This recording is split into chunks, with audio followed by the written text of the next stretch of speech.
Amigas, amigos de nuestra comuna, sean ustedes bienvenidos a otro día más. Y como lo mencioné, eh, y ya lo vieron en la portada, tomé el camino de hablar de un tema que me interesa comentarlo con ustedes e invitarlos a que compartan su opinión, su comentario, su recomendación o sugerencia sobre la interpretación que yo doy a estos temas que han acompañado a la humanidad desde sus orígenes. La representación gráfica de el deseo amoroso o inclusive del acto sexual.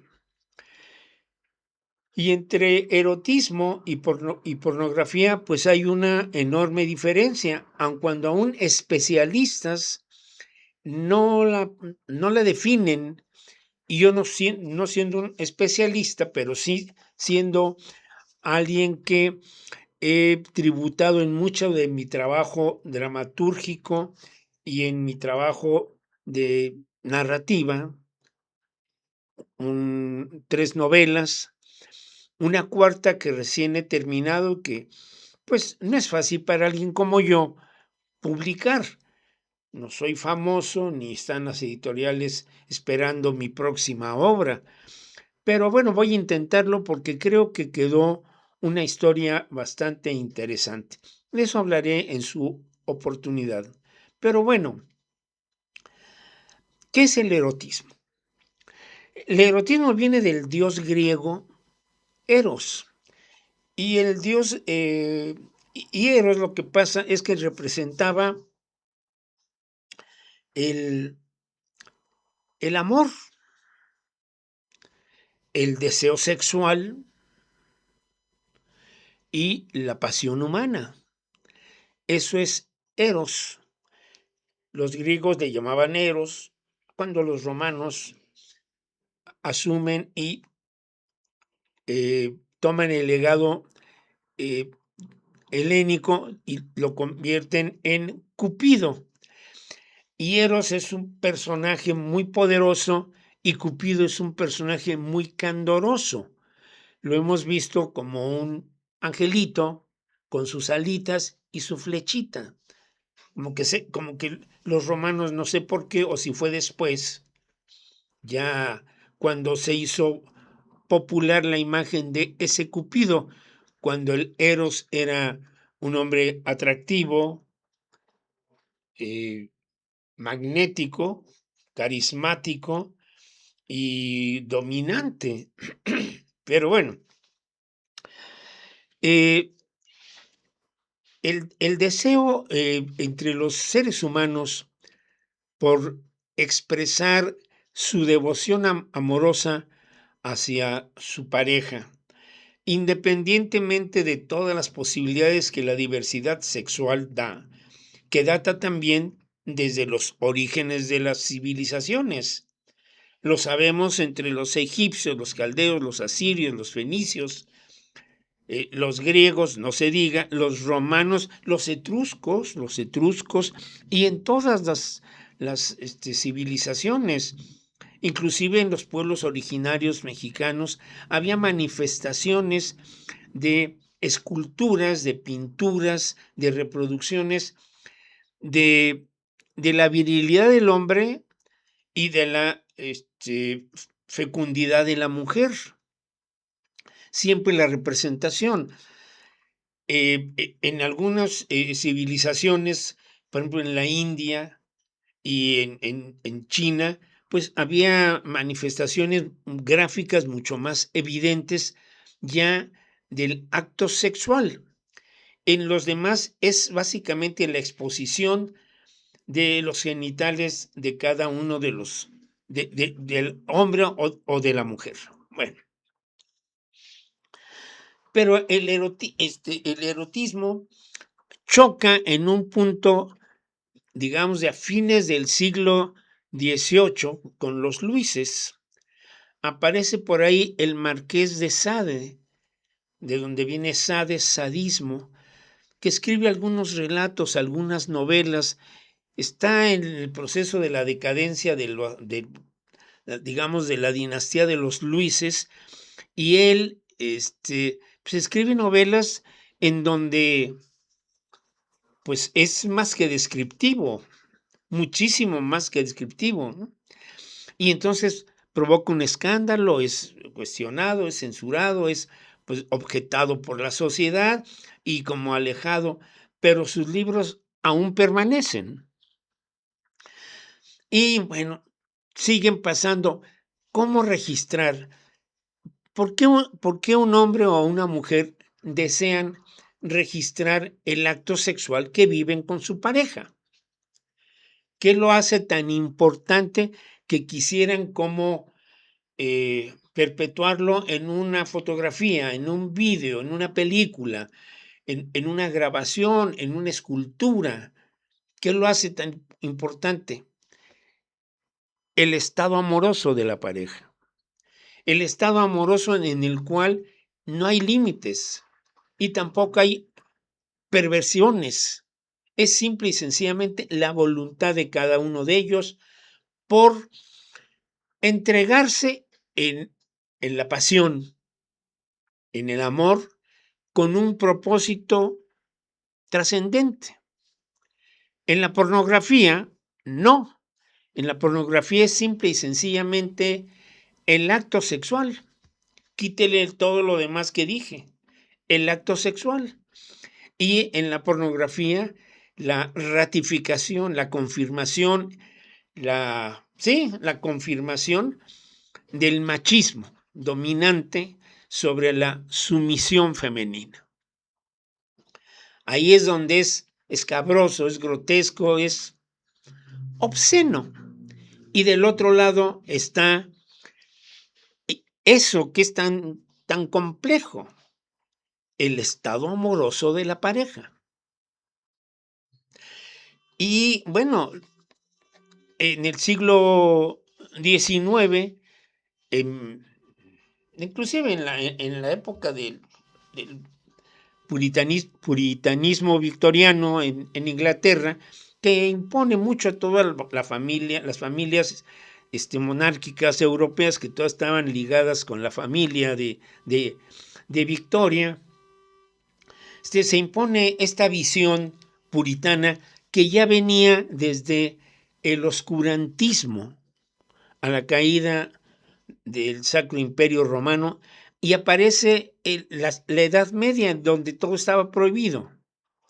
Y entre las cosas que estaban prohibidas y que habían dejado como del otro lado de la hoja, era el disfrute de la sexualidad humana. Y de este lado, eso se condenó. La sexualidad solamente sirve para traer hijos al mundo. Y con ese criterio se fue generando toda una generación, y hasta ahora, en donde la mujer tiene esa función de ser esposa, madre y después responsable del cuidado del hogar. Y el hombre ya no tiene las satisfacciones que tal vez tuvo en el noviazgo con esa mujer, que en el momento de ser madre adquiere una dimensión de cierta pureza a la cual hay que idolatrar, y lo que antes se disfrutaba como pareja, ya no. Ya no, ¿por qué? Porque ahora ya no es mi novia, ya no es mi amante, ya no es mi pareja, ahora es la mamá de mis hijos. Y eso es castrante. Y entonces, en esa época, en ese siglo XIX, y desde antes, seguramente, ¿no? Aparecieron que los señores salían con los caballeros a fumarse un puro, a tomar oporto, tomar vermut, tomar champaña, en donde, en los lugares donde había mujeres que estaban dispuestas a darles los placeres que ya no existían en el seno familiar. Y entonces, bueno, se van dando las condiciones de que los hombres instintivos que somos, en contra de la mujer que es intuitiva, pues entonces se desborda la lujuria, el placer, y empiezan todas estas bacanales de las cuales se sabe mucho a través de novelas, de testimonios históricos, de ensayos sobre el tema. Pero bueno, yo he puesto ahí algunas imágenes bueno, que van a acompañar esta charla, que a lo mejor va a ser hoy un poco más larga, pero pues espero que me perdonen por el tema. Repito, me interesa y ya les diré por qué. Miren, en el erotismo, la mente funciona y estimula la imaginación. Y lo que la mente lee en un texto, que dice, y la pareja, tomadas de la mano, abren la puerta y entran a la habitación de ese espacio íntimo que les ha sido reservado. Y entonces eso dice el texto y uno se imagina la pareja tomadas de la mano, abren la puerta y se meten. Y lo que pasa allá adentro ya no lo dice el autor, pero nosotros no lo imaginamos. Y luego eh, está la conexión real, que a lo mejor ya entramos del otro lado de la habitación y vemos a la pareja. Y la podemos ver besándose. En el erotismo es bien importante el beso. El beso. En la pornografía es muy raro ver que una pareja se bese, porque no les importa eso. Lo que les importa es el negocio tan lucrativo que es que, por ejemplo, en el caso de Estados Unidos, hay jovencitas de 18 años y a veces hasta menores que están metidas en la industria cinematográfica de la pornografía. Pero esas jovencitas no pueden entrar a un bar a tomar una cerveza porque tienen que demostrar que tienen 21 años. Y para interpretar también el asunto del erotismo, del deseo sexual, del amor, de la pasión, de la entrega, la cultura y el contexto en el que nos movemos. La cultura como expresión de nuestra información, el bagaje que lo construye y cómo nosotros entendemos la realidad social y la realidad que vivimos, en donde hay conductas que permean a todos y hay conductas que son disruptivas. Y en el aspecto del contexto, pues es cuáles son mis circunstancias, en qué circunstancias yo me encuentro con una mujer, cuál es el clic que hacemos y hasta dónde vamos a ir. Y después de ese primer encuentro que puede ser fortuito, atrabancado, poco, pues ahí al aventón porque salimos de tomar la copa, estar bailando, pues vamos. Pero puede ser tan exuberantemente poderoso que puede dejar marcadas a las dos personas. Y esas dos personas quieren trascender y repetir ese momento. Y entonces es cuando vienen las conexiones estrechas de las personas. El erotismo no es malo. Leer yo no sé, ustedes han de decir que soy un experto que me la paso viendo pornografía. No crean que no, porque la pornografía no me gusta, pero sí me gusta el cine amoroso, el cine erótico. En el cine internacional, y nosotros en nuestro cine también tuvimos algunas películas con Ana Luisa Pelufo, con María Félix, con esta actriz Macaria, con otras jóvenes que se prestaron a películas de carácter un poco más atrevido. Patsy, mi amor, con Ofelia Medina y Julio Alemán, donde había toda esta connotación erótica, sexual, lujuriosa de los personajes. Y todo tiene que ver también con las novelas de la época del romanticismo. Una de las más famosas es la de Gustave Flaubert, Madame Bovary o Bovary, la historia de esta mujer casada generalmente las historias se movían en ese tono en la época del romanticismo como para tapar un poco la debilidad femenina. El hombre es mayor, ya no tiene la energía, ya no es capaz de satisfacer el anhelo y el deseo de experimentar su sexualidad de la esposa joven. Y eso puede provocar un torbellino, que fue el caso de Madame Bovary. Y luego está, por ejemplo, el amante de Lady Chatterley, de D.H. Lawrence.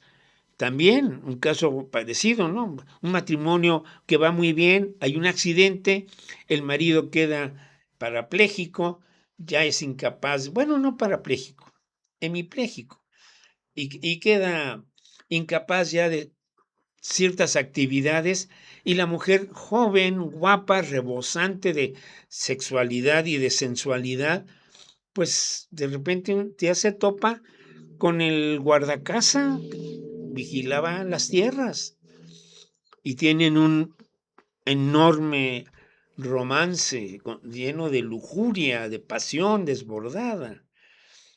Y luego aparecen otro tipo de cine francés, básicamente, en los años 70, que causan un gran revuelo, porque había aparecido ya el libro de Master y Johnson sobre el estudio del comportamiento de la mujer, de la sexualidad y la mujer estadounidense.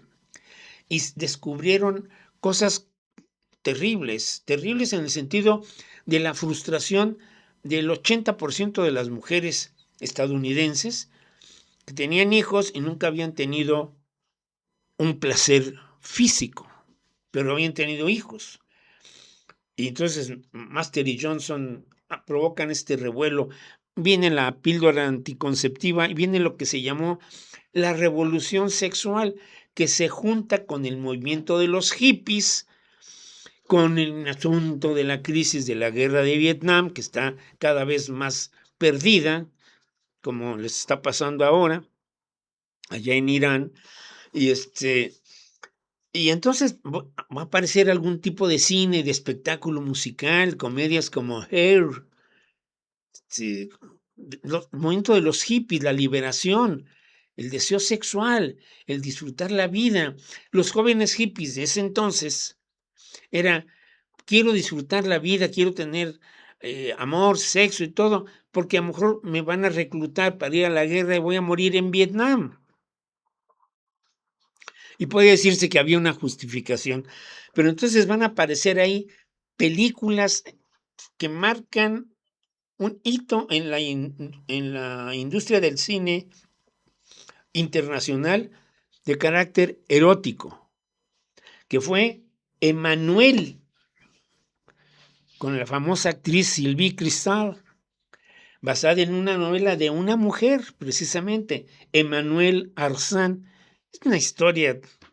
Esa película recomiendo que la busquen, Emmanuel, para que vean una película erótica. Ahora sí que ahí está en el borde de la frontera, ¿no? Entre lo erótico y lo pornográfico. Pero es una gran película, una gran película. Poco después apareció Historia de O, basada en la novela de Dominique Aurgy, que también es mujer. Y entonces resulta que ya, porque se me está viniendo el tiempo encima, tengo que terminar diciendo esto. Escribí una novela, ya lo comenté, en los años 20, hace 6 años.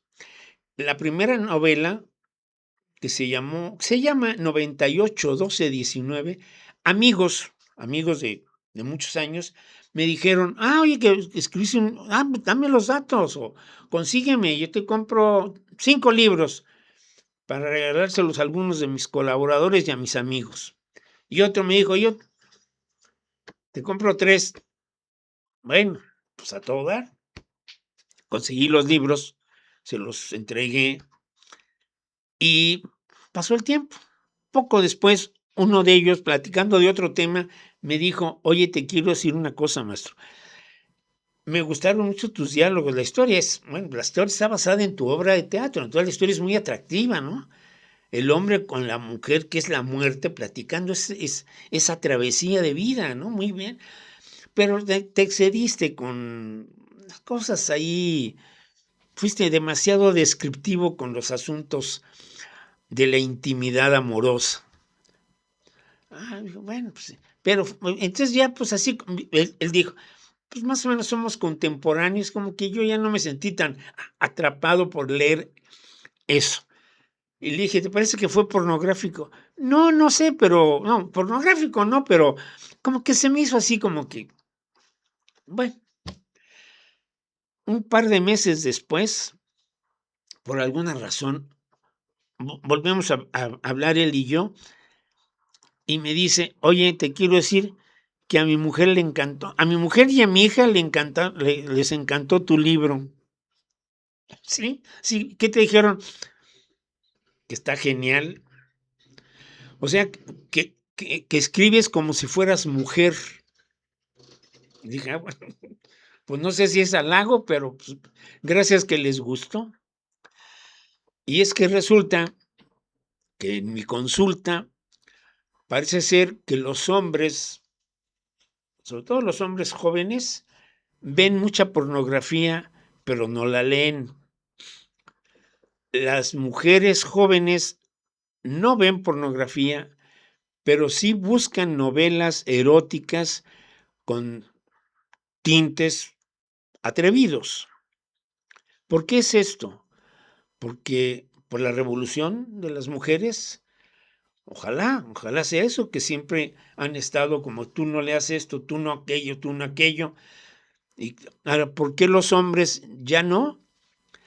Yo, hasta que tuve 34 años, vi la primera película pornográfica de mi vida, la vi en un cinito en Calexico, California. Tenía yo meses de que había yo conseguido ya mi pasaporte, que nos daban unas como credenciales para poder cruzar a los residentes fronterizos. Y fui con mi compañera y un matrimonio amigo a ver una película que estaba escandalosamente exitosa, Garganta Profunda, con Linda Lovelace. Es una película que pues, yo la vi y dije, porque verlo no es tan atractivo como vivir la experiencia sexual a ese nivel, pero verlo, bueno. Mi compañera, pues, también como que no se sintió como muy cómoda y, pues, nos salimos, ya nos fuimos al centro California, ahí comimos, hicimos algunas compras, paseamos. Pero lo curioso es que cruzamos la frontera, vimos el cine que se llamaba Pussycat, que antes era el Cine Fox, y por curiosidad, yo porque nunca había visto una película pornográfica. A lo mejor esto da para más, pero ya me voy porque ya me excedí en el tiempo y me van a sacar la tarjeta roja y no voy a tener el apoyo de Trump para que me la quiten y yo pueda continuar en el juego. Entonces, nos vemos. Hay más que tratar. Les voy a agradecer, además de que se suscriban y activen la campanita, que si esto que he hablado hoy es de interés para ustedes o tengan un comentario que enriquezca lo mío, porque les quiero anunciar que escribí una nueva novela y estoy ahora en el gran problema no de escribirla, que siempre es una tarea ardua, sino de publicarla. Y me gustaría, porque me parece que es un trabajo atractivo, romántico, erótico, apasionado, con momentos de, divertidos, de viajes y de tragedia. Ya me voy. Se portan bien, se cuidan y nos vemos mañana a ver qué sigue. Y gracias por su tiempo de hoy.